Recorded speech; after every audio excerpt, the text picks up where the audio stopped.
পশ্চিমবঙ্গে বেকারত্ব এক গভীর সংকট। হাজার হাজার যুবক যুবতী আজও অপেক্ষা করে আছেন একটি সরকারি চাকরির আশায়। কিন্তু আজ পশ্চিমবঙ্গের চিত্রটা অন্যরকম। বছরের পর বছর ধরে বন্ধ হয়ে আছে বহু নিয়োগ, পরীক্ষার ফল নেই। কিন্তু সেই অপেক্ষা আর শেষ হচ্ছে না।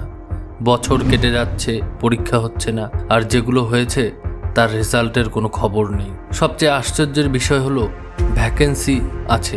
তথ্য অনুযায়ী রাজ্যে 1.2 লক্ষ সরকারি পদ ফাঁকা রয়েছে, কিন্তু নিয়োগ হচ্ছে না। কারণ প্রশাসনিক জটিলতা, মামলা আর পরিকল্পনার অভাব। Centre for monitoring Indian economy CMI এর তথ্য অনুযায়ী 2025 সালের শুরুতে পশ্চিমবঙ্গে আনুমানিক 70 লক্ষেরও বেশি বেকার যুবক যুবতী রয়েছে। তথ্য বলছে পশ্চিমবঙ্গে আনএমপ্লয়মেন্ট রেট জাতীয় গড়ের চেয়েও বেশি। PSC, SSC, police, group D, group C কোথাও নিয়োগ নেই, কিন্তু প্রতি বছর হাজার হাজার পদ খালি থাকছে। স্বাস্থ্য দপ্তর, শিক্ষা দপ্তর, পুলিশ সব জায়গাতেই ভ্যাকেন্সি, কিন্তু নিয়োগ কোথাও নেই। কলকাতা পুলিশে 10,000 পদের জন্য পরীক্ষা হয়েছিল, কিন্তু ফল প্রকাশের কোনো স্পষ্টতা নেই।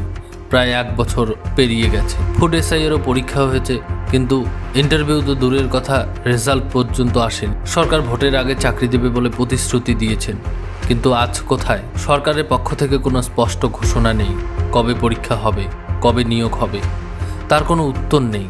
এই পরিস্থিতিতে হাজার হাজার চাকরি প্রার্থী তাদের মূল্যবান সময়, শ্রম আর মানসিক শান্তি হারাচ্ছেন। অনেকে তো বয়সসীমাও পার করে ফেলছে। সম্প্রতি হাইকোর্টের রায়ে OBC তালিকা নিয়ে বিতর্ক শুরু হয়েছে। এই রায়ের প্রভাব পড়েছে বহু সরকারি নিয়োগের উপর, যেখানে সংরক্ষণ নিয়ে অনিশ্চয়তা তৈরি হয়েছে। ফলে একাধিক রিক্রুটমেন্ট স্থগিত করে দেওয়া হয়েছে। সাম্প্রতিক সময়ে অভিযোগ উঠছে অনেক ক্ষেত্রেই মেধা নয়, চলছে লবিং, সুপারিশ আর ঘুষের খেলা। এসব অভিযোগ যদি সত্য হয়, তবে সাধারণ ঘরের মেধাবী ছাত্রদের জন্য সুযোগ একেবারেই শেষ হয়ে যাবে। যেখানে একজন ছেলে বা মেয়ে সকাল থেকে রাত পরিশ্রম করছে, ফিজিক্যাল ট্রেনিং নিচ্ছে, কোচিং প্রস্তুতি নিচ্ছে, সেখানেই অন্য কেউ টাকা দিয়ে চাকরি পেয়ে গেলে সেটা শুধুই অবিচার। বর্তমানে পশ্চিমবঙ্গে হাজার হাজার শিক্ষিত যুবক বেকার, যারা শুধুমাত্র সরকারি চাকরির জন্য অপেক্ষা করছেন। তাদের অনেকেই মানসিক হতাশায় ভুগছেন। চাকরি না পেয়ে কেউ কেউ রাজ্য ছাড়ছেন, কেউ বেসরকারি খাতে কম বেতনে কাজ করছেন, আর কেউ কেউ হতাশায় জীবন থেকেই মুখ ফিরিয়ে নিচ্ছেন। এটা শুধু সরকারি চাকরির সমস্যা নয়, এটা মানবিক সংকট।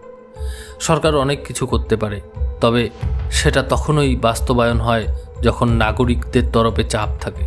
শান্তিপূর্ণ আন্দোলন, আইনি পদক্ষেপ, গণমাধ্যমে আওয়াজ তোলা, এইসব সরকারকে বাধ্য করতে পারে কার্যকর ব্যবস্থা নিতে। আমরা কেউ চাই না আমাদের রাজ্যের যুব সমাজ এভাবে ধ্বংস হয়ে যাক। সরকারের উচিত দ্রুত, স্বচ্ছ এবং জবাবদিহিমূলক নিয়োগ প্রক্রিয়া চালু করা। মেধা, যোগ্যতা ও পরিশ্রম যেন প্রাধান্য পায়, সেই দাবি আমাদের সকলেরই। আপনার মতামত জানাতে ভুলবেন না কমেন্টে। ভিডিওটি যদি গুরুত্বপূর্ণ বলে মনে হয়, তাহলে শেয়ার করুন আপনার বন্ধুদের সাথে, আর চ্যানেলটি সাবস্ক্রাইব করুন